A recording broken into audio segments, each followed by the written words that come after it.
അതിൽ ആളുകളൊന്നും അറിയണം അല്ലേ? അത് അറിയണം, കാരണം എല്ലാവർക്കും പുച്ഛമാണ്.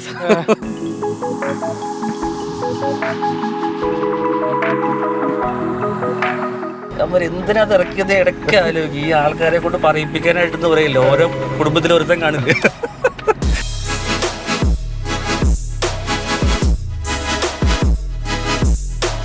CVT കുറ്റം പറയുന്നവരുണ്ട്. എടാ CVT അല്ലേ, അത് എന്തോരം ഉണ്ടെന്ന് നമുക്കറിയാം. ശരിക്കും റബ്ബർ ബാൻഡ് എഫക്റ്റ് എന്നുള്ള ഒരു ടേം ഇപ്പം എല്ലാ വ്ളോഗേഴ്സും എല്ലാവരും ഉപയോഗിക്കുന്ന ഒരു വാക്കാണ്. പക്ഷെ അത് പിടിച്ചിട്ട് ഇടിക്കങ്ങട് ഒട്ടും അങ്ങ് ദഹിക്കലായിരുന്നു. കാരണം ഒരു കാറെന്ന് പറയുമ്പോൾ ഒന്ന് ചവിട്ടിയാണെങ്കിലും ചെയ്യണമല്ലോ. പിന്നെ ഇവർ തന്നെ യൂസർ മാനുവലിൽ കൊടുത്തിട്ടുണ്ട്, നമ്മൾ 3000 കിലോമീറ്റർ വരെ ഇതിൻ്റെ നമ്മൾ നോക്കരുത്, അത് കഴിഞ്ഞാണ് മൈലേജ് കാലിബ്രേറ്റ് ആവുള്ളൂ എന്ന് ഇവരുടെ മാനുവലിൽ കൊടുത്തിട്ടുണ്ടായിരുന്നു. അപ്പം ഞാൻ അതുകൊണ്ട് അത്രയും നേരം അത് വെച്ച് ആശ്വസിച്ചു. അത് കഴിഞ്ഞപ്പോൾ പിന്നെ എനിക്ക് മനസ്സിലായി ഇവർ അതൊന്നും അല്ല പറയുന്ന, ഇതുമായിട്ട് നമ്മളെ സെറ്റാവും. അതായിരിക്കും ഉദ്ദേശിക്കുന്നത്. Hello friends, welcome to new episode. നമ്മൾ കഴിഞ്ഞ ഒരു വീഡിയോയിൽ ഇതുപോലത്തെ ഒരു ടെറൈനിൽ വണ്ടി കൊണ്ടിട്ടായിരുന്നു, ഥാർ റോക്സിന്. ഇന്ന് നമ്മൾ അതുപോലത്തെ ഒരു SUV, ഒരു ഓഫ് റോഡർ SUV അല്ല കൊണ്ടുവന്നിരിക്കുന്നതെങ്കിൽ ഒരു കോമ്പാക്ട് SUVയുമായിട്ടാണ് നമ്മൾ വന്നിരിക്കുന്നത്. നമ്മുടെ നിസാൻ്റെ Magnite. Nissan Magnite CVT turbo എന്ന് പറഞ്ഞ വേരിയൻ്റാണ്. ഈ ഒരു സെയിം വേരിയൻ്റ് തന്നെ യൂസർ എക്സ്പീരിയൻസ് നമ്മളൊരു 1-2 months ബിഫോർ നമ്മൾ ചെയ്തിട്ടുണ്ടായിരുന്നു. അപ്പോൾ ശരിക്കും അന്ന് വണ്ടി ഓടിച്ചപ്പോഴാണ് എനിക്ക് ഈ വണ്ടി കുറച്ചുകൂടി ഇഷ്ടപ്പെട്ടത്. അതിന് മുന്നേ ഞാൻ നേരത്തെ ഓടിച്ചിട്ടുണ്ടെങ്കിലും വലുതായിട്ട് നോട്ടീസ് ചെയ്യുന്ന വണ്ടിയല്ലായിരുന്നു നിസാൻ മാഗ്നൈറ്റ്. അത് പൊതുവേ പല ആളുകൾ അങ്ങനെയാണെന്ന് തോന്നുന്നു, കൺസിഡറേഷനിൽ വെക്കാത്തൊരു വണ്ടിയാണ് നിസാൻ മാഗ്നൈറ്റോ അല്ലെങ്കിൽ അതുപോലത്തെ കുറച്ച് വണ്ടികളുണ്ട്. പക്ഷേ ഇതൊന്ന് ഓടിച്ചു കഴിഞ്ഞപ്പം എനിക്കിതങ്ങ് ഇഷ്ടപ്പെട്ടു. ഏതായാലും ഇതിൻ്റെ വേറൊരു യൂസറിൻ്റെ വേറെ കുറച്ച് എക്സ്പീരിയൻസുകളുമായിട്ടൊരു യൂസർ എക്സ്പീരിയൻസ് ആണ് നമ്മൾ ഇന്ന് ഉദ്ദേശിച്ചിരിക്കുന്നത്. അന്നത്തെ യൂസറിൻ്റെ നിന്ന് കിട്ടിയ എക്സ്പീരിയൻസ് അല്ലാത്ത കുറച്ച് എക്സ്പീരിയൻസുകളുമായിട്ട് പുതിയൊരു യൂസർ എക്സ്പീരിയൻസിലേക്ക് സ്വാഗതം. സോ ഇതാണ് നമ്മുടെ Nissan Magnite owner. Hi bro, welcome to channel Vivek bro. Bro ഒന്ന് ഇൻട്രൊഡ്യൂസ് ചെയ്തു. എൻ്റെ പേര് വിവേക് എന്നാണ്. ഞാൻ TCC വർക്ക് ചെയ്യാണ്. ഓക്കെ, കൊച്ചി തന്നെയാണ്? കൊച്ചിയിലാണ്. ഇപ്പം നമ്മൾ നാട് ശരിക്കും തൊടുപുഴയാണ്. തൊടുപുഴയാണ്. ഓക്കെ, അപ്പം നിസാൻ മാഗ്നൈറ്റ് കുറച്ച് നാൾ മുമ്പ് ഞാൻ ഈ സെയിം വണ്ടി റിവ്യൂ ചെയ്തു. അതെ, അപ്പോൾ ഞാനത് അപ്പോൾ എനിക്ക് വണ്ടിയോടുള്ള ഇഷ്ടം കൂടി, ഞാൻ ഇൻട്രോയിൽ പറഞ്ഞതുപോലെ. ഏതായാലും ബ്രോയുടെ സൈഡിൽ നിന്നുള്ള എക്സ്പീരിയൻസ്, എന്തൊക്കെ വണ്ടി സോർട്ട് ചെയ്തിട്ടാണ് ഇതിൽ വന്ന് നിന്നത്, വേറെ വണ്ടികളൊക്കെ ഏതൊക്കെ ടെസ്റ്റ് ഡ്രൈവ് ചെയ്തിരുന്നു എന്ന്? ഓക്കെ, ശരിക്കും ഞാൻ ഇതിനു മുമ്പ് യൂസ് ചെയ്ത ശരിക്കും ടിയാഗോ ആയിരുന്നു, ടാറ്റ ടിയാഗോ ആയിരുന്നു. ഓക്കെ, അപ്പോൾ ടിയാഗോ ഞാൻ ഒരു 4 വർഷത്തോളം യൂസ് ചെയ്തിട്ടുണ്ട്. അപ്പോൾ ടിയാഗോ ശരിക്കും സൂപ്പർ വണ്ടിയാണ്. പക്ഷെ കുറച്ചുകൂടെ ഒരു സൈസ് കൂടിയ, കുറച്ച് ഓട്ടോമാറ്റിക്കിലോട്ട് അങ്ങനെ ഒരു ചേഞ്ച് നമ്മൾ നോക്കി പിന്നെയാണ് ഹണ്ട് തുടങ്ങണം, അറിയാലോ. ഓക്കെ, അപ്പോൾ ടെസ്റ്റ് ഡ്രൈവ്സ് തുടങ്ങി. ഇപ്പോൾ സോണറ്റ് ഓടിച്ചിട്ടുണ്ട്, പിന്നെ നെക്സോൺ എൻ്റെ ഒരു കൂട്ടുകാരനുണ്ട്. ഓക്കെ, പിന്നെ അന്ന് നെക്സോൺ DCT ഉണ്ടെന്ന് സംശയമുണ്ട്. DCT ഈ ഇടയ്ക്കാണ്, ഈ ഇടയ്ക്കല്ലോ ശരിക്കും നെക്സോൺ അന്ന് AMT ഉള്ളതെന്ന് എനിക്ക് സംശയമുണ്ട്. അൾട്രോസിലാണ് DCT കുറച്ചാൾ ഏറ്റവും ചീപ്പസ്റ്റ് DCT കിട്ടുന്ന, അഫോർഡബിൾ ആയിട്ട് കിട്ടുന്ന അതിലാണല്ലോ.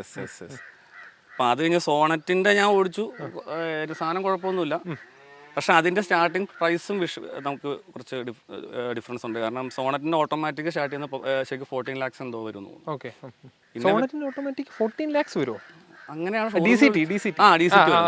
അത് കാരണം എന്തായാലും ഇനി അങ്ങനത്തെ നോക്കിയത്. അപ്പോൾ അത് കഴിഞ്ഞിട്ട് പിന്നെ എന്താണ്, ഫ്രോങ്സ് നോക്കിയോ? ശരിക്കും അന്ന് ഞാൻ ഫ്രോങ്സ് നോക്കില്ല. കാരണം എനിക്ക് ശരിക്കും ഫ്രോങ്സ് ഓക്കെ, സംഭവം പവറൊക്കെ ഉണ്ട്, പക്ഷെ അതിനെ കുറച്ച് സൈസ് കുറച്ചുകൂടെ അകത്തെയോ അതോ ടോട്ടലി ഒരു എനിക്ക് ഒരു ഇത് തോന്നിയത്. അതിപ്പോൾ എൻ്റെ മാത്രം ആയിട്ട് കൂട്ടിയാൽ മതി. അങ്ങനെ അതുമല്ല, പിന്നെ ഒരു അതുപോലെ തന്നെ പ്ലാറ്റ്ഫോം എടുത്തിട്ട് ചെയ്തെന്നുള്ളൊരു, അല്ല അങ്ങനെ പറഞ്ഞല്ല, സ്വന്തമായിട്ട് അങ്ങനെ ഒരു ചിന്ത തോന്നിയത് കൊണ്ട് ശരിക്കും ബിൽഡ് ക്വാളിറ്റി ഉണ്ടെന്ന് എല്ലാവരും ഇപ്പം പറയുന്നുണ്ട് വണ്ടി. അങ്ങനെ ഒരു ജസ്റ്റ് ഒരു മറ്റ് മാരുതീസിലും കമ്പാരിറ്റീവ്ലി ബെറ്റർ ആണെന്ന് ഇപ്പോൾ പറയുന്നുണ്ട്. പിന്നെ എനിക്ക് പക്ഷേ മാഗ്നൈറ്റ് കണ്ടപ്പോൾ ലുക്ക് ഉണ്ടല്ലോ, അതിൻ്റെ ലുക്ക് എനിക്ക് ശരിക്കും ഇതിൻ്റെ ബ്ലാക്ക് കളർ എന്ന് പറയുമ്പോൾ അത് ഒരു കുറച്ചുകൂടെ ഒരു കുറച്ച് രസമായിട്ട് തോന്നിയായിരുന്നു. പിന്നെ ഇതിൻ്റെ ഞാൻ ആദ്യം ഓടിച്ച ടെസ്റ്റ് ഡ്രൈവിന് ഞാൻ ആദ്യം ഓട്ടോമാറ്റിക് കുറച്ച് ബഡ്ജറ്റ് അങ്ങനെയൊക്കെ നോക്കിയിരുന്നുകൊണ്ട് ഞാൻ ആദ്യം ഇതിൻ്റെ AMT ചുമ്മാ ഒന്ന് ഓടിച്ച് നോക്കിയായിരുന്നു. പക്ഷെ അത് ഓടിച്ചിട്ട് ഇടിക്കങ്ങട് ഒട്ടും അങ്ങ് ദഹിക്കലായിരുന്നു. കാരണം ഒരു കാറെന്ന് പറയുമ്പോൾ ഒന്ന് ചവിട്ടിയാണെങ്കിലും ചെയ്യണമല്ലോ, അതുപോലും ഇല്ലായിരുന്നു മാഗ്നൈറ്റ്. അതുപോലും പറ്റില്ലായിരുന്നു. കാരണം ആ കാർ ഓടിച്ചു കഴിഞ്ഞാൽ ശരിക്കും ആരായാലും കുറ്റം പറഞ്ഞു പോകും. അത് വെച്ചായിരിക്കും പൊതുവെ ഒരു ധാരണ ഉണ്ട്. കാരണം ശരിക്കും ബേസ് എഞ്ചിൻ എന്ന് പറയുന്നത് ശരിക്കും നമ്മുടെ മറ്റേ റെനോൾട്ടിൻ്റെ ബേസ്ഡ് ആണ് വരുന്നത്. നമ്മുടെ ടർബോ എഞ്ചിൻ ആണ് ശരിക്കും നിസാൻ്റെ പ്രോപ്പർ ആ ഒരു ഫെസിലിറ്റി ഉപയോഗിച്ച് ചെയ്തിട്ടുള്ള ടർബോ എഞ്ചിൻ ഉള്ളത്. ശരിക്കും ആ നമ്മൾ യൂസ് ചെയ്യുമ്പോഴും മനസ്സിലാവും. അപ്പം അത് കഴിഞ്ഞാണ് ഞാൻ ടർബോ CVT ഓടിച്ചത്. ഇത് ഓടിച്ച് കഴിഞ്ഞ് കിട്ടുന്ന ഒരു ഫീൽ ഉണ്ടല്ലോ നമുക്ക്. ഇപ്പം നമ്മൾ പറയില്ല, നമ്മളിപ്പോൾ ഒരു കാറെന്ന് പറഞ്ഞാൽ നമ്മൾ ഉദ്ദേശിക്കുന്നിടത്ത് ചെല്ലണം എന്ന് പറയുമല്ലോ. ഇപ്പം നമ്മൾ എന്താണ് ഉദ്ദേശിക്കുന്നത് ആ സാധനം കിട്ടണം എന്ന് പറയുമല്ലോ. അതെനിക്ക് ഇതിൽ ഭയങ്കരമായിട്ട് കിട്ടുന്നുണ്ട്. ഇപ്പോൾ ഓവർടേക്കിംഗ് ആണെങ്കിലും പോലും ഇപ്പോൾ ആരെങ്കിലും വന്ന് നമുക്കറിയാം, ആയിക്കോട്ടെ ഇപ്പം കയറ്റി തരാം, അതൊരു ഫീൽ നമുക്ക് ഇതിനകത്ത് നല്ലോണം കിട്ടുന്നുണ്ട്. അങ്ങനെയാണ് പിന്നെ ഇതെനിക്ക് ഭയങ്കര ഇഷ്ടപ്പെട്ട വണ്ടിയാണ്. അതായത് AMT ടെസ്റ്റ് ഡ്രൈവ് ചെയ്തിട്ട് പിന്നെ ഇത് ഉടനെ ചെയ്തു. പിന്നെ ആ ഒരു സെഗ്മെന്റിൽ കിട്ടുന്ന CVT ഇത് മാത്രമേ ഉള്ളൂ. ഞാൻ എന്തായാലും AMT ശരിക്കും നമുക്ക് നോക്കാൻ താല്പര്യമില്ലായിരുന്നു. ബഡ്ജറ്റ് എത്രയായിരുന്നു? ബഡ്ജറ്റ് ഞാൻ ഒരു മാക്സിമം 12 വരെ ഞാൻ പിടിച്ചിട്ടുണ്ടായിരുന്നു. അപ്പം ആ റേഞ്ചിൽ കിട്ടുന്ന ഒരു ടർബോ CVT വരുന്നത് ഇത് മാത്രമേ ഉള്ളൂ. ഇപ്പം എനിക്ക് തോന്നുന്നു ഫ്രോങ്സ് പോലും ടർബോ ഓട്ടോമാറ്റിക് റേറ്റ് കൂടുതലാണ്, 13 വരുന്നുണ്ട്. അത് ഓടിച്ചു നോക്കിയോ? അതിന്റെ ടെർബോയും രണ്ടും ആക്ച്വലി അതെ ശരിയാണ്. അതെ അതെ അതെ അതെ. പക്ഷേ ഫ്രോങ്സിന്റെ എനിക്ക് തോന്നിയിട്ടുണ്ട് കുറച്ചുകൂടെ അതിന് കുറച്ചുകൂടെ ഉണ്ട്, പവർ ഉണ്ട് ഉണ്ടെന്ന് തോന്നിയിട്ടുണ്ട്. കാരണം മാരുതി അല്ലെങ്കിലും കുറച്ച് റിഫൈൻമെന്റ് എനിക്ക് തോന്നുന്നു കുറച്ചുകൂടെ നല്ലൊരു ടർബോ എഞ്ചിനാണത്. പക്ഷെ എനിക്ക് ഓവറോൾ സൈസും ലുക്കും ഇഷ്ടപ്പെട്ട ഇതിൻ്റെയാണ്. ഇതിപ്പോൾ ശരിക്കും എൻ്റെ പേഴ്സണൽ ഒപ്പീനിയൻ ആണ്. ഇന്റീരിയറിലെ സ്പേസോ? ഇന്റീരിയറിലെ സ്പേസ് ശരിക്കും ഇംപ്രസീവ് ആണ് ഇതിൻ്റെ. എന്ന് വെച്ചാൽ ബാക്ക് സീറ്റും പിന്നെ ഫ്രണ്ട് സീറ്റിലെ നമുക്ക് ഇൻ ബിറ്റ്വീൻ സ്പേസ് ഉണ്ടല്ലോ. ഇപ്പം നമ്മുടെ ഡ്രൈവറും കോ പാസഞ്ചറും നമ്മൾ ഹാൻഡ് റെസ്റ്റ് വെച്ച് കൈ വെക്കുകയാണെങ്കിൽ അങ്ങോട്ടും ഇങ്ങോട്ടും നമ്മുടെ കൈ മുട്ടാൻ പാടില്ല എന്നുള്ളൊരു ഇതെനിക്കുണ്ട്. അത് ഇതിലില്ല. ഇല്ല ഇല്ല ഓക്കെ. എന്ന് വെച്ചാൽ അത്ര എന്തോ അവർ സെഗ്മെന്റിൽ തന്നെ അത്യാവശ്യം ബെസ്റ്റ് ഇൻ ക്ലാസ് സ്പേസ് ഉണ്ടെന്നാണ് പറയുന്നത്. മീൻസ് ഇൻ ബിറ്റ്വീൻ സ്പേസ് ഉണ്ട്. പിന്നെ ബാക്ക് സ്പേസിലാണ് മറ്റേ ബാക്ക് സീറ്റിലാണ് ലെഗ് സ്പേസ് ശരിക്കും വളരെ അടിപൊളിയാണ്.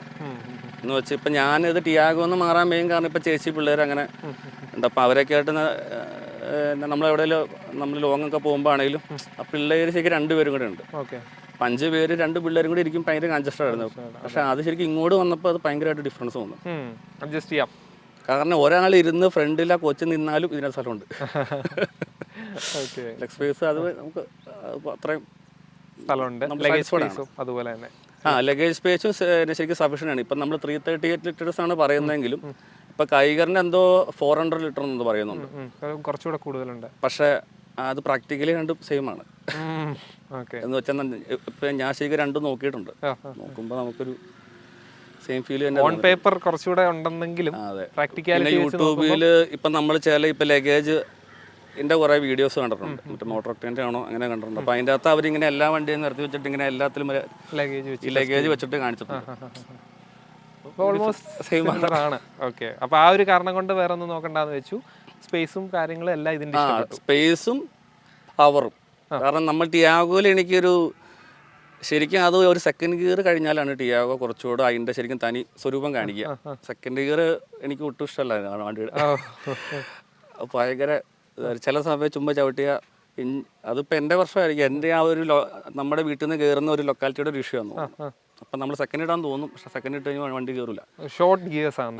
അതെ. പക്ഷെ സെക്കൻഡ് കഴിഞ്ഞാൽ പിന്നെ വണ്ടി സൂപ്പറായിട്ട് പറന്ന് കയറും. പിന്നെ ടർബോ എഞ്ചിൻ ഓട്ടോമാറ്റിക് വേണം എന്നുള്ള ആഗ്രഹം കൊണ്ട് എടുത്താണ്. അങ്ങനെയാണ് നിസാൻ മാഗ്നറ്റിലേക്ക് വരുന്നത്. ഓക്കെ. അപ്പം ഇനി ഇതിൻ്റെ ഒരു അല്ലാത്ത എക്സ്പീരിയൻസസ് നമുക്കറിയണം. ലോങ് ഡ്രൈവ് എത്ര കിലോമീറ്റർ വരെ പോയിട്ടുണ്ട്? ഓക്കെ. ലോങ് പോയേക്കുന്നത് നമ്മൾ കൊച്ചി ടു മൂന്നാർ പോയായിരുന്നു. അതാണ് ഇപ്പം ഇതിനും കൊണ്ട് പോയിട്ടുള്ള ഒരു ലോങ്ങും. പിന്നെ അന്നാണ് ഞാൻ ശരിക്കും മറ്റേ മൈലേജൊക്കെ ഒന്ന് ടെസ്റ്റ് ചെയ്തത്. അന്ന് നല്ല സുഖമായിരുന്നു. കാരണം ഇപ്പം ഞാനും ഭാര്യയും കൂടെ പോയത്.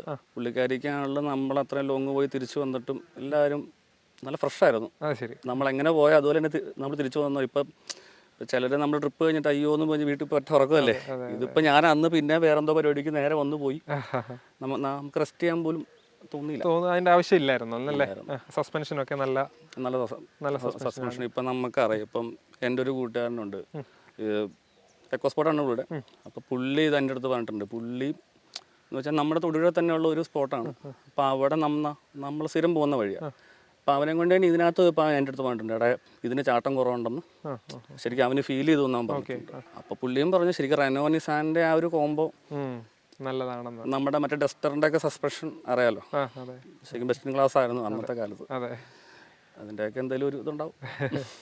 ഓക്കെ, അപ്പം എന്തായാലും ആളുകളൊന്നും അറിയണം അല്ലേ ഇങ്ങനെ? അത് അറിയണം, കാരണം എല്ലാവർക്കും പുച്ഛമാണ് ഇത് ആൾക്കാർ അല്ലെങ്കിൽ അധികം ഒന്ന് ഓടിച്ച് നോക്കിയിട്ട് കുറ്റം പറയൂന്നാണ് എൻ്റെ ഒരു എല്ലാവരോടും ഉള്ള ഒരു റിക്വസ്റ്റ്. കാരണം ഇതിപ്പോൾ എൻ്റെ കൂട്ടുകാരും അത് കുറേ പേര് പറഞ്ഞു, ഞാൻ ആദ്യം ചെയ്തതൊന്ന് ഓടിച്ചു നോക്കാം. അത് ഓടിച്ചു നോക്കിയിട്ട് എൻ്റെ അടുത്ത് പിന്നെ ഒരഷ്ടം പറഞ്ഞു.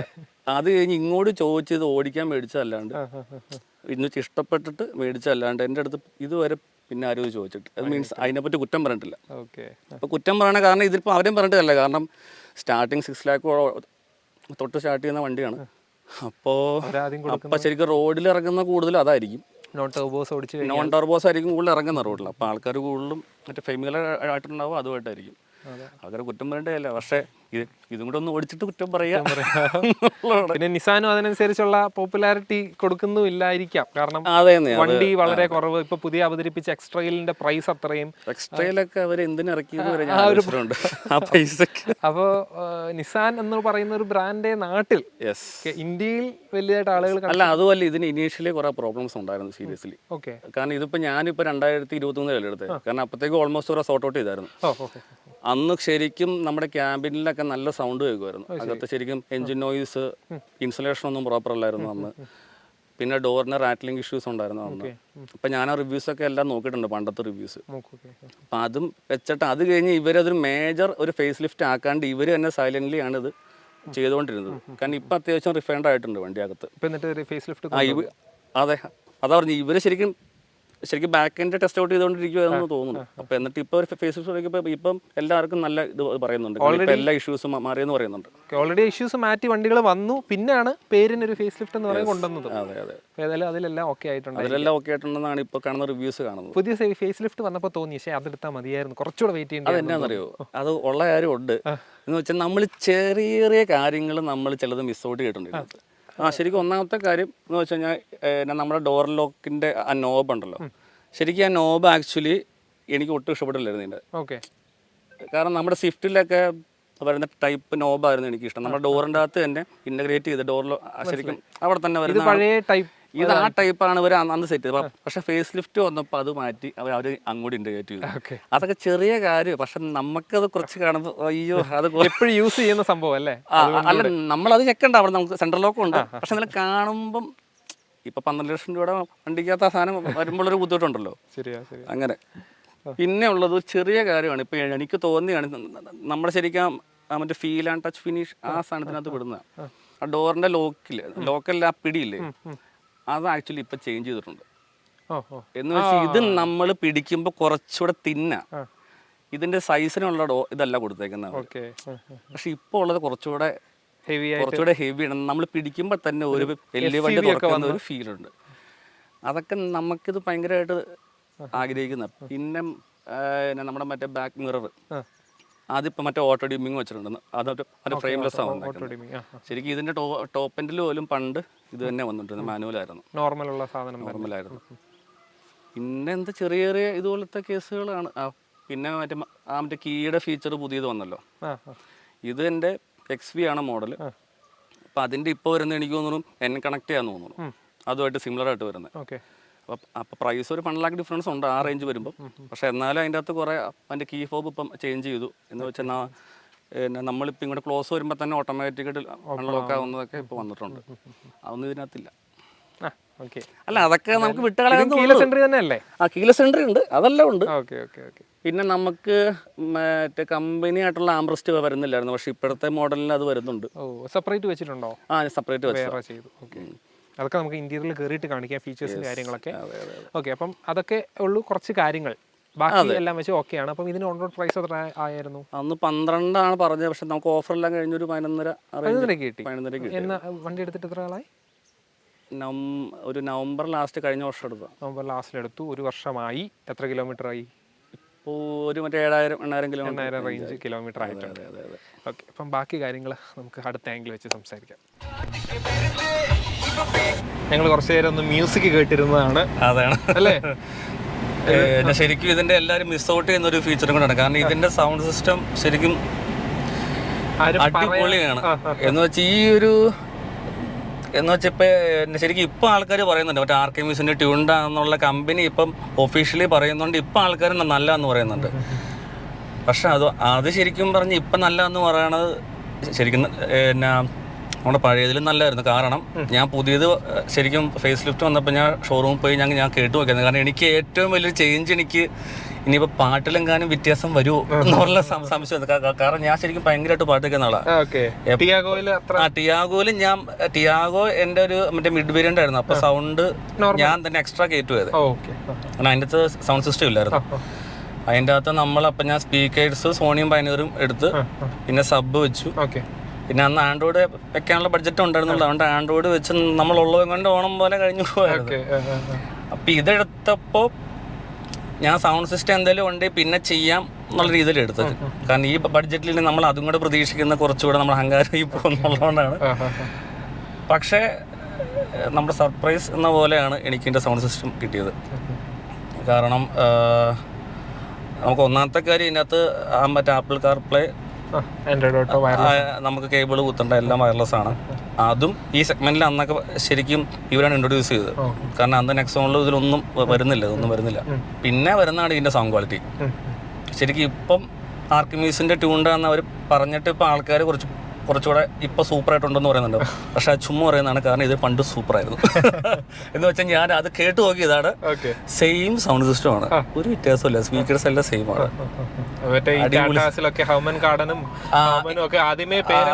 അതാണ് ആൾക്കാർ ഇങ്ങനെ ട്യൂണ്ടാന്ന് പറയുമ്പോഴത്തേക്കും അപ്പോൾ ഇനിയിപ്പം നമ്മൾ കുറ്റം പറഞ്ഞാൽ അത് മോശമാണല്ലോ, അതാണ്. പക്ഷെ ഇതും പണ്ടും അങ്ങനെ. കാരണം ഒന്നാമത്തെ കാര്യം ഇതിന്റെ സൗണ്ട് സിസ്റ്റം ഞാൻ പറയാൻ കാരണം ഇപ്പൊ നോർമലി ട്യൂട്ടേഴ്സ് വരുന്ന ഒന്നെങ്കിൽ ഇവിടെ ഇല്ലെങ്കിൽ ഇവിടെയൊക്കെ ആയിട്ട് വരുന്നത്. പക്ഷെ ഇതിന്റെ ഫ്രണ്ട് ട്യൂട്ടേഴ്സ് വരുന്നത് ഇവിടെ ഫ്രണ്ടില്ല, ഇതിന്റെ ഈ ഒരു ഏരിയയില്ല. എന്ന് വെച്ചാൽ സറൗണ്ടിങ് കൊണ്ട് കുറച്ച് നമുക്ക് അതിന്റെ ഫ്രണ്ട് ഫയറിങ് കുറച്ചൊരു കൂടുതലായിരിക്കും, റിഫ്ലക്ട് ആയി അത് വരുന്നുണ്ട്. പക്ഷെ ബാക്കിലെ സ്പീക്കേഴ്സ് ഈ ക്വാളിറ്റി ഇല്ല. കാരണം ഞാൻ ബാക്കിൽ ഇരുന്ന ഒരു ദിവസം കേട്ടു കിട്ടും. എനിക്ക് ബാക്കിൽ ഇരുന്നപ്പം ഞാൻ ഓർത്ത അയ്യോ ഞാൻ ഇത്രയും പറഞ്ഞിട്ട് അപ്പൊ പുറകെ ഇരുന്നുള്ളവര് കേൾക്കുന്നത് ഇതാണോ ഞാൻ ചിന്തിച്ചു. ഇത്ര പറയാനുള്ളതെന്ന് ഞാൻ ഓർത്തു. കാരണം ബാക്കിലത്തെ സ്പീക്കേഴ്സ് ഇവര് ഇതിന്റെ സബ് ക്വാളിറ്റിയാണ് വെച്ചേക്കുന്നത്. അത് നമുക്ക് കേൾക്കുമ്പോൾ മനസ്സിലാവും. പക്ഷെ നമ്മുടെ ഡ്രൈവറും കോ പാസഞ്ചറും ഇവിടെ ഇരുന്ന് പാട്ട് കേട്ടാൽ പെർഫെക്റ്റ് ആണ്, സൂപ്പറാണ്. ആദ്യമേ മ്യൂസിക് കേൾക്കുന്ന ആളായതുകൊണ്ട് നമ്മൾ മ്യൂസിക്കിനെ പറ്റി സ്പീക്കറിനെ പറ്റി അത്രയും പറഞ്ഞത്. ബാക്കി കാര്യങ്ങളൊക്കെ ഇന്റീരിയർ ഇപ്പൊ വണ്ടി വന്ന് കയറിയപ്പോഴേ കണ്ട ഒരു കാര്യമാണ്. ഇപ്പോൾ കീലെസ് എൻട്രി എല്ലാ വണ്ടിയിലുള്ളതാണ്. പക്ഷേ അതാണ് ഈ വണ്ടിക്കകത്ത് ശരിക്കും നമ്മൾ കോസ്റ്റ് കട്ടിങ് എല്ലാവരും പറയുന്ന ഒരു നമ്മുടെ കാലഘട്ടമാണല്ലോ. പക്ഷെ നമ്മുടെ റിക്വസ്റ്റ് സെൻസർ ആക്ച്വലി ഇവർ ഡ്രൈവറിലും കൊടുത്തിട്ടുണ്ട്, രണ്ടുപേർക്കുണ്ട്. എന്ന് വെച്ചാൽ ഇപ്പം ഞാനിവിടെ ഉണ്ടെങ്കിൽ തന്നെ അയാൾക്ക് എന്നോട് ചോദിക്കാണ്ട് തന്നെ ഡോറ് അൺലോക്കും ചെയ്യാം. പുതിയ വണ്ടികളിലൊക്കെ കോസ്റ്റ് കട്ടിങ് ആയിട്ട് പോലും ഞാൻ കണ്ടിട്ടില്ല, സൈഡിൽ ഇല്ല. ഡ്രൈവറിന് മാത്രമേ ഉള്ളൂ കീലെസ് എൻട്രിയുടെ ബട്ടൺ ഉള്ളത്, ഡ്രൈവർ ഡോറിൽ മാത്രമേ ഉള്ളൂ. ഇതിന് രണ്ട് സൈഡിലും ഉണ്ട്. ഓക്കെ, അതൊന്ന്. പിന്നെ വേറെ എന്തൊക്കെയാണ് വണ്ടിയിൽ അട്രാക്ട് ചെയ്ത കാര്യങ്ങൾ ഇന്റീരിയറിൽ? ഇതിപ്പോ കണ്ടു ഈ ഒരു സ്പേസ് ഞാൻ ഇതിന്റെ ആംറസ്റ്റ് കാണുമ്പോൾ തന്നെ അറിയാം. കണ്ടോ വീതി കണ്ടോ? ഇത്രയും വലിയ ആംറസ്റ്റ് നിങ്ങൾ ഏതെങ്കിലും വണ്ടിക്കകത്ത് കണ്ടിട്ടുണ്ടോ?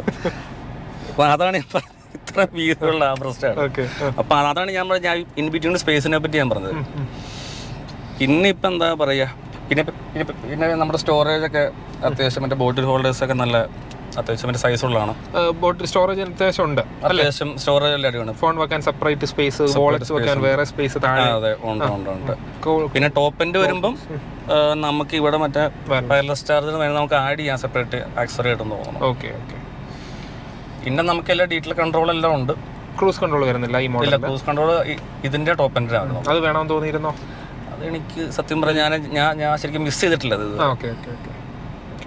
പിന്നെ നമ്മൾ ഈ മോഡലിന് എല്ലാം traction control, hill hold assist, പിന്നെ നമ്മൾ TPMS ഉണ്ട്, അതെല്ലാം വരുന്നുണ്ട്. എല്ലാം ഇന്നാള് പോലും എന്നെ ശരിക്കും ടയറിന്റെ മറ്റേ എയർ കുറവാന്ന് ഇവര് കാണിച്ചപ്പോഴാണ് എനിക്ക് ശരിക്കും അക്യുറേറ്റ് ആണ്. പിന്നെ അപ്പം ഞാൻ കൊണ്ട് ചേഞ്ച് ചെയ്ത് ശരിയാക്കി, കുഴപ്പമില്ല. Auto climate control, auto climate ഉണ്ട്. ഈ 11.5 lakhsനാണെന്ന് ഓർക്കണം. Automatic CVT. അതെ, CVT ആണ് ഇതിന്റെ ഏറ്റവും ബെസ്റ്റ് സാധനം എന്ന് പറഞ്ഞാൽ ഇതിന്റെ എഞ്ചിൻ ആൻഡ് ട്രാൻസ്മിഷൻ ആണ്. എന്ന് വെച്ചാൽ നമ്മൾ ഓടിക്കുന്ന അറിയല്ലേ, അതുപോലെ സ്മൂത്താ പോകണ്ട അടക്കാൻ. ആ ട്രാൻസ്മിഷൻ ഇല്ല എന്നുള്ളൊരു വിഷമം തോന്നാറുണ്ടോ? ഇല്ല. കാരണം ഞാൻ എറണാകുളത്ത് ട്രാഫിക്കിൽ ടിയാഗോ ഓടിച്ച് ശരിക്കും മടുത്തിട്ടാണല്ലോ ഓട്ടോമാറ്റിക് എടുത്തത്. അതുകൊണ്ട് എനിക്ക് ഭയങ്കര സുഖമാണ്. ഞാൻ ഇപ്പം നമ്മളന്ന് മൂന്നാർ പോയപ്പോൾ പോലും വളരെ കംഫർട്ടബിൾ ആയിരുന്നു. കാരണം അന്ന് ശരിക്കും മൂന്നാർ പോകുന്നില്ല നമുക്ക് തിരിച്ചൊന്നും പോകില്ല. കാരണം അതുപോലെ കംഫർട്ടായിട്ടാണ് നമ്മൾ ശരിക്കും പോയിട്ട് വന്നത്. കാരണം നമ്മൾ കയറ്റം കയറി നമ്മൾ അത്യാവശ്യം ടെറനിലൊക്കെ എല്ലാം പോയി. ഒരു ലാഗും ഇല്ല, ഒരു പ്രശ്നവും ഇല്ല. ഒരു കാര്യമാണ് ഞാൻ പറയാൻ പറഞ്ഞത്. ഇപ്പം നോർമൽ ഇപ്പം പണ്ടത്തെ ജാസിലൊക്കെ ഉള്ള CVT-ക്കകത്ത് അവർ ശരിക്കും ആ CVT ഓടിച്ചവർ ഇങ്ങോട്ട് വരുമ്പം CVT കുറ്റം പറയുന്നവരുണ്ട്. എടാ CVT അല്ലേ, അത് എന്തോരം ഉണ്ടെന്ന് നമുക്കറിയാം. ശരിക്കും റബ്ബർ ബാൻഡ് എഫക്റ്റ് എന്നുള്ള ഒരു ടേം ഇപ്പം എല്ലാ വ്ളോഗേഴ്സും എല്ലാവരും ഉപയോഗിക്കുന്ന ഒരു വാക്കാണ് CVT. അത് ഇത് ഓടിക്കാത്തവരാ അത് പറയുന്നത്. ഇപ്പം ഇത് ഓടിച്ചിട്ടില്ലാത്തവരും അത് പറയും, ഇതിന് റബ്ബർ ബാൻഡ് എഫക്റ്റ് ഉണ്ട് ഇല്ലേ, അങ്ങനെയൊക്കെ ചിലർ ചോദിക്കും. പക്ഷേ ഇതിൻ്റെ അകത്ത് ശരിക്കും D സ്റ്റെപ്പ് എന്നുള്ളൊരു ടെക്നോളജിയാണ് നിസാൻ ഉപയോഗിച്ചിരിക്കുന്നത്. എന്ന് വെച്ച് കഴിഞ്ഞാൽ ഇവരൊരു ഫേക്ക് ട്രാൻസ്മിഷൻ പോലെ ഇതിൻ്റെ അകത്ത് സെറ്റ് ചെയ്യുന്നുണ്ട്. എന്ന് വെച്ചാൽ എഞ്ചിൻ അധികം മറ്റേ RPM റെവ് ചെയ്യണതിന് മുമ്പ് തന്നെ ഇവർ ഷിഫ്റ്റ് ചെയ്യും. അപ്പം എന്താ സംഭവിക്കുക, നമുക്ക് ലാഗ് ഫീൽ ചെയ്യില്ല. ആക്ച്വലി ഇവർ തന്നെ സിസ്റ്റം വഴി കൺട്രോൾ ചെയ്ത് ആ ഷിഫ്റ്റ് ചെയ്യുന്നതുകൊണ്ടാണ് അത്രയും പവറും അത്രയും പെട്ടെന്ന് സ്പീഡും കയറുന്ന ആ ലാഗും ഫീൽ ചെയ്യാറ്. ഇന്റലിജൻസ് ടെക്നോളജി ഉണ്ട്. പിന്നെ ശരിക്കും D സ്റ്റെപ്പ് എന്നെന്താ ഒരു അതിനെപ്പറ്റി ശരിക്കും പറയുന്നത്. പക്ഷേ നമ്മൾ ഓടിക്കുമ്പോൾ ശരിക്കും ഫീൽ ചെയ്യുകയും ചെയ്യും. കാരണം ചുമ്മാ റെവ് ചെയ്യില്ലേ ഈ വണ്ടി. ഈ റെവ് ചെയ്താൽ കയറാൻ വേണ്ടി തന്നെ നമുക്കറിയാം, അത്രേ ഉള്ളൂ. അല്ലാണ്ട് റെവ് ചെയ്ത് അവിടെ നിൽക്കില്ല. കാരണം ഇതിൻ്റെ AMT ഓടിച്ചപ്പോൾ എനിക്ക് തലവേദന എടുത്താൽ എന്തിനാ അത് ഇറക്കിയത് ഇടയ്ക്ക് ആലോചിക്കും. ഈ ആൾക്കാരെ കൊണ്ട് പറയിപ്പിക്കാനായിട്ടെന്ന് പറയില്ല, ഓരോ കുടുംബത്തിലും ഒരുത്തൻ കാണില്ലേ, അതുപോലെയാണ്. വണ്ടിയുടെ തന്നെ പേര് കളഞ്ഞു. ഞാൻ ആലോചിക്കാം, ഒന്നാമത് 72 bhp-ക്കകത്ത് ഒരു AMT ഈ സൈസുള്ള വണ്ടി ഇറങ്ങൂടാ. ഞാനത് ഹെഡ് സ്പേസ് ഒക്കെ നോക്കി പിന്നെ വളരെ ബ്രോ 6 feet പ്ലസ് ആണെന്ന് തോന്നുന്നു. ഇല്ല, ഞാൻ 6 feet. അപ്പം ഇത്ര സ്പേസ് ഉണ്ട്. ഹൈറ്റ് അഡ്ജസ്റ്റ്മെന്റ് ഉണ്ടോ? ഉണ്ട്, ഇവിടെ ഉണ്ട്. നമ്മുടെ ഡ്രൈവറിനുണ്ട്. പക്ഷെ ഇതിപ്പോൾ ആൾക്കാരെ എൻ്റെ അടുത്ത് കംപ്ലൈൻറ്റ് വരുന്ന അത് പറയാറുണ്ട്.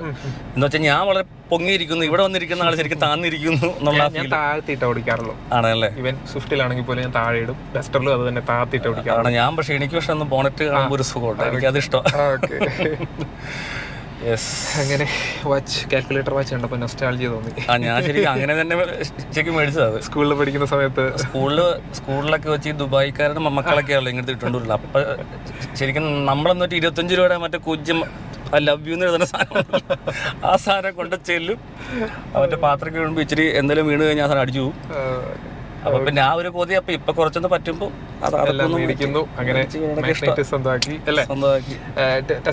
എന്തെങ്കിലും ലാഗോ ഇല്ല, ഒരു കുഴപ്പമില്ല, ബഗ് ഇഷ്യൂസ് ഒന്നും തോന്നിയിട്ടില്ല. ഇപ്പൊ ചില സമയത്ത് ഞാൻ പറയാം, ഇപ്പൊ ചില സമയത്ത് ചിലപ്പോൾ ഓട്ടോ കണക്ട് ആവാർഡ് വന്നിട്ടുണ്ട്. ഇപ്പൊ നമ്മൾ അതൊരു 1000 തവണ നോക്കിയാൽ എന്നെ ചിലപ്പോൾ ഒരു 5 തവണ വന്നിട്ടുണ്ടാവും. ശരിക്കും അത്ര പ്രോബിലിറ്റി ഉള്ളൂ. ശരിക്കും ഓട്ടോ കണക്ഷൻ ആവില്ല.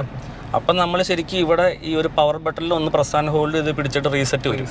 അപ്പോൾ റീസെറ്റ് ചെയ്ത് കഴിഞ്ഞാൽ ഓട്ടോമാറ്റിക്കായിട്ട് പിന്നെ കണക്ട് ആയി. അതായത് വർഷത്തിൽ ഒരു 2 പ്രാവശ്യം അങ്ങനെ വന്ന് കാണും, അത്രേ ഉള്ളൂ. അല്ലാണ്ട് ഇൻഫോർടൈൻമെന്റ് ആണെങ്കിൽ ഇപ്പോൾ ഡിജിറ്റൽ ഡിസ്പ്ലേ ഉള്ള ഒരു ബഗ്ഗും ഇല്ല.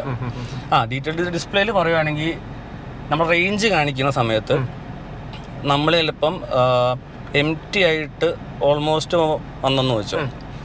അത് കഴിഞ്ഞ് നമ്മൾ റീഫിൽ ചെയ്യുമ്പോൾ നമ്മൾ അത്യാവശ്യം കൂടുതൽ പെട്രോൾ അടിച്ചാലാണ് അത് ശരിക്കും റീസെറ്റ് ആവുന്നുള്ളൂ.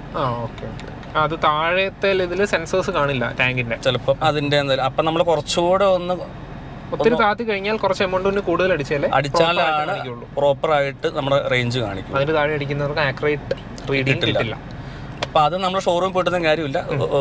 ഒരു ഇച്ചിരി കാശിന് കൂടുതൽ പെട്രോൾ അടിക്കുക, സെറ്റ് എപ്പോഴും ഒരു 1/4 ടാങ്കിന് മുകളിൽ തന്നെ കീപ്പ് ചെയ്യാൻ അടിച്ചു വെക്കുക. ഡീസലാണെങ്കിൽ ഒരിക്കലും അതെ ഒന്നും വലിയ പ്രശ്നമല്ല. എന്നാലും BS6 ഒക്കെ വന്നപ്പോൾ എന്താ പ്രശ്നം ഉണ്ടെന്നൊക്കെ പറയാം. ഇല്ലല്ലേ, എന്തായാലും ആ ഒരു ശീലം കൊള്ളുന്നില്ല. ഒരിക്കലും ടെൻഷനായിട്ട് ഓടിക്കേണ്ട കാര്യം, വണ്ടിയിൽ ഫ്യൂൽ അടിച്ചില്ല പ്രവർത്തനം. ഓക്കെ, അതൊക്കെയാണ് അതിന്റെ കാര്യം. ഇനി ഫ്യൂൽ എഫിഷ്യൻസിയുടെ കാര്യത്തിലോട്ട് വരാം. കിട്ടുന്നുണ്ട് അതിപ്പോ പെട്രോള് മറ്റേ ഇതിന്റെ ബെസ്റ്റ് അല്ലേ? ഇപ്പൊ കണ്ടത് ബെസ്റ്റ് അല്ലേ? ബെസ്റ്റ് മൈലേജ് അല്ലേ? അത് ഇവിടെ കാണിച്ചിട്ടാ. ഇതിന്റെ മുന്നേ ടോപ്പ് ഞാൻ കാണിച്ചില്ല. ബെസ്റ്റ് 23 വന്നിട്ടുണ്ട്, എനിക്ക് ടോപ്പ് വന്നിട്ടുണ്ട് 23 km/h ടർബോ CVT-യിൽ. പക്ഷെ ഒരു കാര്യമുണ്ട്, ഈ കാല് നമ്മൾ കൊടുക്കുക എന്നുള്ള കാര്യം ചിന്തിക്കുകയേ വേണ്ട ആ സമയത്ത്. ഇത് കിട്ടണമെങ്കിൽ എന്ന് വെച്ചാൽ ടർബോ ഓൺ ആവാണ്ട് മാക്സിമം ശ്രദ്ധിക്കുക. കാരണം 1500 ആകുമ്പോൾ ടർബോ ആവും. അത് കഴിഞ്ഞിട്ടാണ് പിന്നെ കയറി പോകുന്നത്. 1500 റേഞ്ചിൽ നിർത്തി ഓടിച്ചു. അതാണ്, അത് പിടിച്ച് ഓടിച്ചു കഴിഞ്ഞാൽ അടിപൊളിയാണ്. എന്ന് വെച്ചാൽ ഞാൻ ശരിക്കും രാത്രി പോയപ്പോഴാണ് ഇത്ര കിട്ടും. കാരണം നോർമലി എനിക്ക് കിട്ടുന്ന ഞാൻ പറയും ഇപ്പം നമ്മുടെ കൊച്ചിയിൽ നിന്ന് ഞാൻ എൻ്റെ നാട്ടിലോട്ട് നമ്മുടെ തൊഴിലേക്ക് വരുമ്പോഴത്തേക്ക് ഒരു എനിക്ക് ആവറേജ് കിട്ടുന്ന ഞാൻ കറക്റ്റ് പറയാം 15.5 15.6. ഓക്കെ, കുഴപ്പമില്ല. അതെനിക്ക് എല്ലാവരുടെ കൂട്ടിയിട്ട് എന്ന് വെച്ചാൽ നമ്മൾ കൊച്ചിയിൽ നിന്ന് ഇപ്പം രാവിലെ ഉച്ചയ്ക്കോ ഇറങ്ങിയാൽ എനിക്ക് ആ മൈലേജ് കിട്ടാറുണ്ട്. വൺ ട്രാഫിക്കിൽ എത്ര ലോ വരെ പോയിട്ടുണ്ട്? ഇതിപ്പോ എന്നെ ബ്രോ വിളിച്ചപ്പോൾ ഞാൻ ഒരു ലേശം കത്തിച്ച് വന്നു. അപ്പോൾ എനിക്ക് 8.6. അതുകൂടെ ചിന്തിക്കണം. അതായത് കത്തിച്ച് വന്നു, പിന്നെ ഞങ്ങൾ വന്ന ഈ ഒരു ടെറൈൻ നിങ്ങൾ കണ്ടു കാണും. അതിന്റെ എല്ലാം കൂടെ കൂട്ടിയിട്ടുള്ളതാണ് 8.6 എന്നുള്ളത്. എന്ന് വെച്ചാൽ ഇതിന്റെ ഞാൻ ഒറ്റ കാര്യം പറയാം, നമ്മൾ കാല് കൊടുത്താൽ അതുപോലെ മൈലേജ് ഡ്രോപ്പ് ആവും. എന്ന് വെച്ചാൽ അതുപോലെ കുടിക്കുന്ന ഒരു എഞ്ചിനും കൂടിയാണ് ഇത്. പക്ഷെ അതുപോലെ നമ്മൾ ഓടിച്ചു കഴിഞ്ഞാൽ കറക്റ്റ് മൈലേജ് കിട്ടുകയും ചെയ്യും.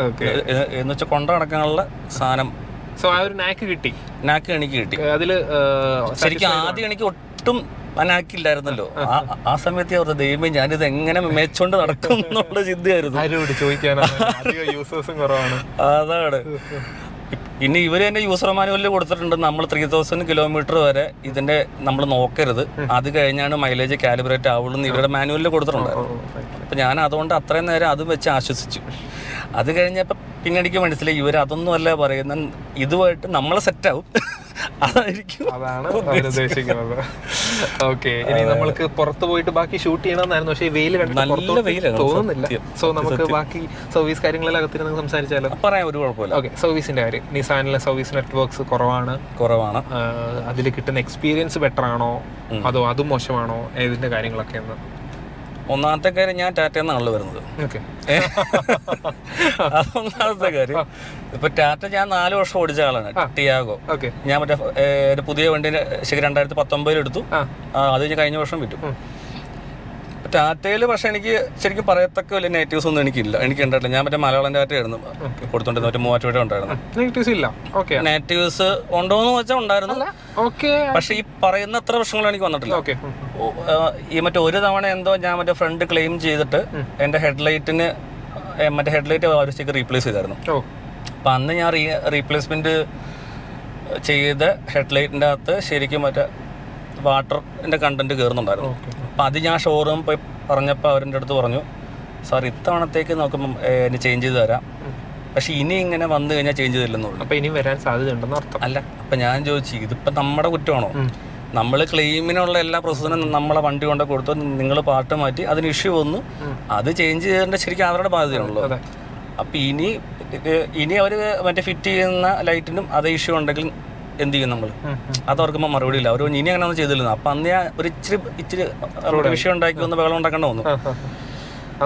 പക്ഷെ എന്തോ ഭയത്തിന് അന്ന് പിന്നെ ഒന്നും സംഭവിച്ചില്ല, അതങ്ങ് പോയി.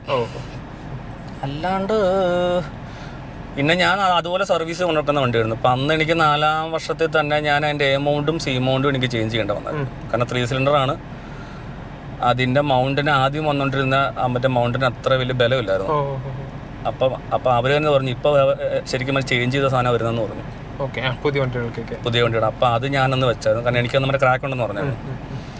അങ്ങനെ ടിയാഗോ ഒക്കെ ആയിട്ട് പോയി.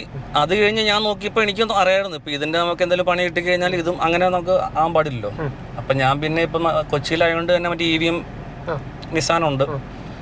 അവരാണ് അത്യാവശ്യം കൊച്ചിയിൽ ബെസ്റ്റ് ആണല്ലോ. അപ്പോൾ പിന്നെ EVM അത്യാവശ്യം സാറ്റിസ്ഫൈഡ് ആണ്. ശരിക്കും ഞാൻ ഈ കാറ് മേടിക്കാൻ കാരണം ശരിക്കും അതിൻ്റെ അകത്തൊരു സ്റ്റാഫുണ്ട്, അവൻ്റെ പേര് ഞാൻ വേണ്ടി ഇപ്പം എടുത്തു പറയാം. ഷിഹാസ് എന്നാണ് പേര്. ഷിഹാസിൻ്റെ പെരുമാറ്റമാണ് ഞാൻ ഈ കാലോട്ട് എത്തിച്ചത്. കാരണം പുള്ളി അതുപോലെയായിരുന്നു നമ്മുടെ അടുത്ത് നിന്നുകൊണ്ടിരുന്നത്. എന്ത് സംശയം, ഏത് മറ്റേ പാതിരാത്രിക്ക് വിളിച്ചാലും മറ്റേ റിപ്ലൈ ചെയ്യും. അതുപോലെ തന്നെ അവൻ്റെ അടുത്ത് കൊണ്ടു, സാറ് സർവീസിൻ്റെ പോലും എന്തെങ്കിലും വിഷയം ഉണ്ടെങ്കിൽ എന്നെ വിളിച്ച സാറ് വേണമെങ്കിൽ ചീത്ത പറഞ്ഞു എന്ന് വെച്ചാൽ സാർ ഇവിടെ ആരുമില്ല എന്ന് വിചാരിക്കണ്ട, ഇവിടെ എന്തായാലും ആളുണ്ട് കേൾക്കാൻ. അപ്പം അതുപോലെ തന്നൊരു കോൺഫിഡൻസ് അതുപോലെ ഉണ്ടായിരുന്നു. പക്ഷെ ഇത്തവണ ഞാനൊന്ന് ക്ലെയിം ചെയ്യാൻ പോയിട്ട് അവരെ ബമ്പർ മറ്റേ ഫ്രണ്ട് ഒന്ന് ചേഞ്ച് ചെയ്തായിരുന്നു. അപ്പം അത് മാറ്റി വന്നപ്പോൾ എനിക്ക് ആ DRL അവിടെ ചെറിയൊരു മറ്റേ ഗ്യാപ്പ് പോലെ വന്നായിരുന്നു. അപ്പം ഞാനത് അപ്പം ഇവരെല്ലാം റെഡി ആയെന്ന് ഞാൻ വിളിച്ചു. ചെന്നപ്പോൾ അതേ കിടക്കുന്നു ഇങ്ങനെ ഒരു ഗ്യാപ്പ്. അപ്പോൾ ഞാൻ പറഞ്ഞു ഇത് തന്നെ ഇങ്ങനെ ഇരിക്കണമെന്ന് ചോദിച്ചു. അപ്പോൾ സാർ ഇത് ഇങ്ങനെയാന്ന് പറഞ്ഞു. അപ്പം ഞാൻ പറഞ്ഞു ഇത് അപ്പം നമ്മളിത് കുറെ കൺട്രോളിലാണല്ലോ, ഇതെന്തായാലും ശരിയാക്കിയിട്ട് തന്നെ പോയാൽ മതി എന്ന് പറഞ്ഞു. അപ്പം പിറ്റേ ദിവസമായപ്പോഴത്തേക്ക് ശരിയാക്കി തന്നു. വേറെ വലിയ ഇഷ്യൂ ഒന്നും ഉണ്ടായില്ല. പക്ഷെ അതൊരു ചെറിയ നെഗറ്റീവ് അടിച്ചു. കാരണം നമ്മൾ അതുപോലും പ്രതീക്ഷിക്കാണ്ടാണ് അവിടെ ചെല്ലുന്നത്. കാരണം ശരിയാന്ന് പറഞ്ഞ് വിളിക്കുമ്പോൾ അങ്ങനെ ഒരു ഫോൾട്ടും വരാൻ പാടില്ല. നമ്മൾ ചെന്നിട്ട് പിന്നെ നിൽക്കുന്നതാണ് നമുക്ക് മടുപ്പ്. അത് വന്ന് ഞാൻ ലീവ് എടുത്തത് എന്താ, ഞാനന്ന് ഓഫീസിൽ നിന്ന് ശരിക്കും ഉച്ചയ്ക്ക് ഇറങ്ങി ഞാൻ അവരെ വിളിച്ച് എല്ലാം കൺഫേം ആക്കി ചെന്നിട്ട് ഞാൻ ചെന്ന് കാണുന്ന കാഴ്ച ഇതാണ്. അതേസമയം അവര് ഒരു ദിവസം താമസിച്ചിട്ട് തന്നാൽ ഞാൻ എന്നിട്ട് അവരൊന്നും പറഞ്ഞത് നിങ്ങൾ സമയം എടുത്ത് വൃത്തിക്ക് ചേട്ടൻ എനിക്ക് തന്നാൽ മതി, ധൃതി പോലും പിടിക്കണ്ട. എന്നിട്ട് പിറ്റേ ദിവസം ആയപ്പോൾ ശരിയാക്കി തന്നിപ്പോ. അല്ല എന്തായാലും സംഭവം ചെയ്ത് കിട്ടി, അതാണ് ഞാൻ പറഞ്ഞത്. അതുകൊണ്ട് വലിയ കുറ്റമൊന്നുമില്ല. പക്ഷെ കുറച്ച് പ്രീമിയം ആക്കാന്ന് എനിക്ക് തോന്നാറുണ്ട് EVM. ഇപ്പോഴാ ഒരു കുറച്ചുകൂടെ പ്രീമിയം ആക്കാം. അതുപോലെ സർവീസ് കോസ്റ്റ് എത്ര ഇപ്പം കോസ്റ്റിൻ്റെ ആവാറായിട്ടില്ല.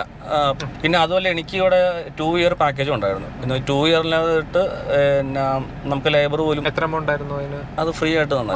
11.5 തന്നെ ഉണ്ട്. ശരിക്കും ഇപ്പം വരുന്ന വണ്ടികൾക്ക് അവർ ശരിക്കും 3 ഇയർ കൊടുക്കുന്നുണ്ട്. എന്ന് വെച്ചാൽ 3 ഇയറിലേക്ക് നമുക്ക് നോ ടെൻഷനാണ്. സർവീസും ഫ്രീ ആണ്, നമുക്ക് ഇതുമുണ്ട്, ഒന്നും അറിയണ്ട. പിന്നെ ഞാൻ കണ്ട റിവ്യൂസിലും ചോദിച്ചവരോടൊക്കെ പറഞ്ഞാലും ഇവർ പറയുന്ന ഒരു 3,000-4,000 ഒക്കെയാണ് ഇയർലി മെയിൻ്റെനൻസ് ചെയ്യുന്ന ഉണ്ടാവുന്നുള്ളൂ. കാരണം ഈ മറ്റേ മാഗ്നറ്റിനെ ലോഞ്ച് ഇവന്റ് അവർ പറഞ്ഞു തോന്നുന്നല്ലോ, എന്തോ കിലോമീറ്ററിന് 50 പൈസ അങ്ങനെ എന്തോ അല്ലേ അവർ പറയുന്നത്. അതൊക്കെ വെച്ച് നോക്കും. പിന്നെ ഇപ്പം നമുക്ക് ചിലവൊന്നുമില്ല, അങ്ങനെ ആകെ പെട്രോളിൽ കുറച്ച് ചിലവ് വരും, അത് നമ്മൾ അടിക്കും. പവർ ഉണ്ട്, പെർഫോമൻസ് ഉണ്ട്, ഫ്യൂൽ എഫിഷ്യൻസി ഉണ്ട്, സ്പേസ് ഉണ്ട്, അത്യാവശ്യം ഫീച്ചേഴ്സ് ഉണ്ട് അല്ലേ? അത് ശരിക്കും നമുക്ക് കാണുന്നേക്കാളും കൂടെ ബാക്ക് സീറ്റിൽ നമുക്ക് ഇരുന്ന് കഴിയുമ്പോൾ മനസ്സിലാവും. അതുപോലെ എക്സ്പീരിയൻസ് ചെയ്യാൻ പറ്റും. അത്യാവശ്യം സ്റ്റോറേജ് സ്പേസുകളെല്ലാം ഉണ്ട്. 2 ലിറ്റർ ബോട്ടിൽ ഇരിക്കുന്നു. 2 ലിറ്റർ ഇരിക്കുന്നു.